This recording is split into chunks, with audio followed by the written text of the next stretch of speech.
하나님 말씀 누가복음 20장 19절로 26절 교독하시겠습니다. 서기관들과 대제사장들이 예수의 이 비유는 자기들을 가리켜 말씀하신 줄 알고 즉시 잡고자 돼 백성을 두려워하더라.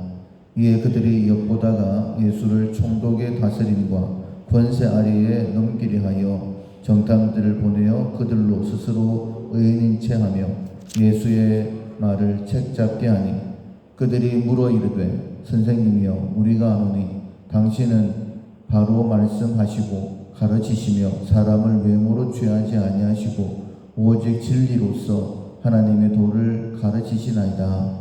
우리가 가이사에게 세를 바치는 것이 옳으니까 옳지 않으니까 하니 예수께서 그 관계를 아시고 이르시되 데나리온 하나를 내게 보이라. 누구의 형상과 글이 여기 있느냐? 대답하되 가이사의 것이니이다. 이르시되 그런즉 가이사의 것은 가이사에게 하나님의 것은 하나님께 바치라 하시니 그들이 백성 앞에서 그들의 말을 능히 책잡지 못하고 그의 대답을 놀랍게 여겨 침묵하니라. 아멘. 위기를 기회로 생각한다라는 제목으로 함께 은혜를 나누겠습니다. 창조성, 창조력의 품성을 훈련하고 있습니다. 창조라는 것이 생각으로부터 시작된다, 이렇게 사전적 의미를 가지고 있는데 새롭고 뛰어난 생각을 해내는 능력이 바로 창조력이다 입니다. 새롭고 뛰어난 생각을 해내는 것이죠. 그냥 눈에 보이는 대로 귀에 들리는 대로 생각하고 판단하는 것이 아니라 새롭게 생각해내는 것입니다. 그래서 어제까지는 하나님의 관점에서 생각한다라는 실천사항으로 말씀을 나누고 훈련을 했습니다. 오늘부터 3일 동안에는 위기를 기회로 생각한다라는 실천사항을 기억하셨으면 좋겠습니다. 우리의 삶에 어려움은 있습니다. 그러나 그 어려움을 이겨내는 것이 살아있는 성도의 모습이다라고 생각하십시오. 물고기가 살아있는지 죽었는지 아는 방법은 물살에 쓸려 내려가면 죽은 물고기입니다. 그런데 살아있는 물고기는 물을 거슬러 올라가죠. 물의 저항을 이기면서 올라가는 것이 살아있는 물고기의 특징입니다. 살아있는 성도의 삶도 마찬가지입니다. 이 땅에 권세 잡은 자가 사단이고 또 하나님께서는 여러 가지 하나님의 계획 가운데 우리에게 어려움을 허락하십니다. 그런데 어려움을 감당할 수 있기 때문에 이 어려움을 허락하신다라고 말씀하셨죠. 뿐만 아니라 우리의 연약함을 아시기 때문에 시험을 당할 때에는 또한 감당케 할 수 있도록 도와주신다라고 말씀하셨습니다. 그래서 어려움은 있다라고 생각하셔야 되고, 그리고 하나님의 관점에서 왜 이 어려움을 나에게 허락하셨을까 생각하고, 그리고 이것을 오히려 기회로 생각을 하는 그런 사람이 믿음의 사람이다, 성도이다 라고 말씀드릴 수 있습니다. 이제 새벽이 가까우면 어둡다라는 말을 하죠. 이제 그 사실을 알고 있기 때문에 굉장히 어두워지면 이제 여명의 빛이 태양이 떠오르려나 이런 생각을 합니다. 이제는 바닥이다 이런 말을 합니다. 이제 물에 빠졌더라도 쭉쭉 들어가면서 이제는 바닥을 밟게 되어지면 그때부터 이제 올라가면 되겠구나, 살 소망이 생기는 것처럼 깊이 빠지면서 위기의 시간에 이제는 바닥이 곧 되겠다, 이런 마음을 갖는 것이 하나님 안에서 위기를 기회로 생각하는 것입니다. 예수님도 이 땅에 계시는 동안에 위기가, 어려움이 계속 있었죠.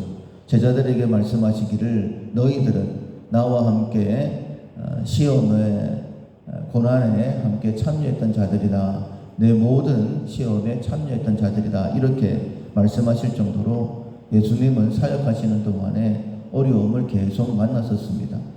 그런데 그때마다 하나님을 기억을 했고, 특별히 하나님 앞에 기도드리면서 내 모든 기도에 응답하신 것 감사합니다 라고 하면서 그 기회를 하나님 살아계신 드러내는 증거로 삼으셨던 것을 봅니다. 오늘 본문도 마찬가지입니다. 많은 사람들이 예수님 앞에 나와왔고, 예수님께서 포도원 농부와 그리고 포도원 주인의 아들의 비유를 통하여서 많은 가르침을 주셨습니다. 그때에 유대 지도자들이 이 비유가 자기들을 책하는 것인 줄로 깨닫고 예수님을 잡고자 했지만은 사람들이 예수님을 좋아하니까 두려워했다. 그리고 20절에 보면 그들이 엿보다가 예수를 총독의 다스림과 권세 아래에 넘기려 하여, 자기들이 손을 대면 백성들의 반발이 두려워서 총독에게 넘겨야 되겠다, 이런 마음을 가지고 예수님을 책 잡으려고 예수님께 이렇게 이야기를 합니다. 21절에 보면 22절에 우리가 가이사에게 세를 바치는 것이 옳으니까 옳지 아니하니까.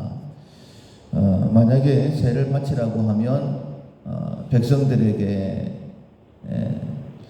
미움을 받게 될 것이고, 그리고 만약에 가이사에게 세를 바치지 마라 이러면 법적으로 총독에게 넘기려고 했던 그런 마음이었습니다.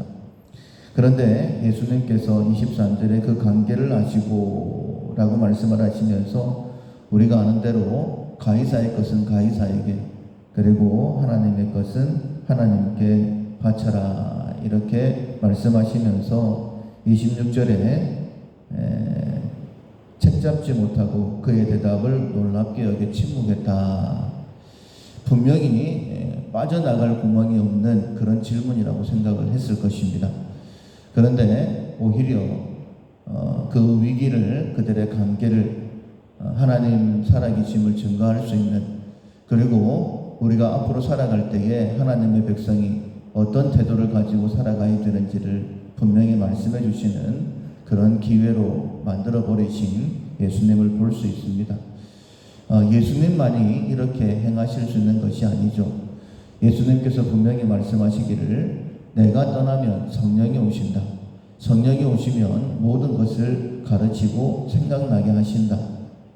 성령이 임하시면 너희가 권능을 받게 되어지는데 내가 한 것도 너희들이 할 것이고 나보다 더 큰 것도 할 것이다 라고 말씀하셨습니다. 우리의 삶에 오늘도 어쩌면 판단하기 어려운 여러 가지 일들을 만날 수 있습니다. 그러나 그런 위기를 내가 하나님을 경험할 수 있는, 그리고 하나님을 증거할 수 있는 그런 기회로 삼을 수 있다. 문제를 만나면 두려워하거나 염려하는 것이 아니라 위기를 만날 때마다 창조력, 새롭고 뛰어난 생각을 해내는 것이죠. 당장에는 문제가 어렵게 보인다 할지라도 하나님께서 지혜를 주시면, 성령께서 지혜를 주시면 가장 좋은 대답을 하나님께서 주실 것이고, 그로 말미암아 하나님 살아계심을 경험하고 증거할 수 있게 되는 것이죠. 예수님도 여러 번 위기가 있으셨습니다. 그러나 그때마다 놀랍게 예수님의 다르심, 하나님의 아들 되심, 하나님의 살아계심을 나타내셨죠. 하나님께서는 우리를 동일하게 사용하기를 원하십니다. 편안한 길만 있을 때에는 성도의 모습이 드러나지 않습니다. 그러나 위기에 있을 때 살아있는 물고기는 물을 거슬러 올라가는 것처럼 이 위기 가운데에 하나님의 지혜로 대답할 수 있을 그때에 내가 하나님의 사람이구나, 주변 사람들도 하나님 믿는 사람들이구나, 이렇게 인정하게 될 것입니다. 창조력, 새롭고 뛰어난 생각을 해내는 능력입니다. 위기를 기회로 생각하는 3일 동안 그렇게 훈련하고 또 그렇게 살아가는 우리 모두가 될 수 있기를 주님의 이름으로 축원합니다. 아멘. 찬송가 380장 나의 생명 되신 주 380장 전환하시겠습니다. 나의 생명 되신 주 주님 앞에 나아갑니다. 주의 흘린 보혈로 정케하사 받아주소서. 날마다